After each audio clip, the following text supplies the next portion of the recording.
স্ত্রীর গর্ভে যে সন্তান সেটা তার প্রাক্তন প্রেমিকের। শুধু তাই নয়, বিয়ের আগের রাতেই নিজের প্রাক্তনের সাথে নাকি শারীরিক সম্পর্কে লিপ্ত হয়েছেন স্ত্রী। বিয়ে হয়েছে মাত্র 5 মাস, আর তার মধ্যেই নাকি নিজের স্ত্রীর এমন কুকীর্তির কথা জানতে পারলেন স্বামী।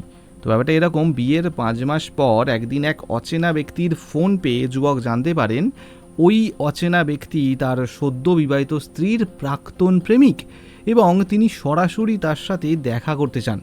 এরপরই অচেনা ব্যক্তির সাথে দেখা করার পর ওই যুবক স্পষ্টতই বুঝতে পারেন তাকে ঠকানো হয়েছে। বিয়ের ঠিক আগের রাতেও নাকি তার স্ত্রী প্রাক্তন প্রেমিকের সাথে দেখা করে তার সাথে শারীরিক সম্পর্কে লিপ্ত হয়েছিলেন। সেই মিলনের ফলেই তার স্ত্রী নাকি বর্তমানে গর্ভবতী হয়ে পড়েছেন। অবাক করা ব্যাপার, শ্বশুর শাশুড়ি এই সত্যি নাকি আগে থেকেই জানতেন, কিন্তু ওই যুবক মানে যার সাথে পরের দিন বিয়ে তাকে বিষয়টা জানাননি পর্যন্ত, যাতে বিয়েটা ভেস্তে না যায়। আপনার কি মনে হয়, এমন পরিস্থিতির শিকার হলে আপনি কি করতেন?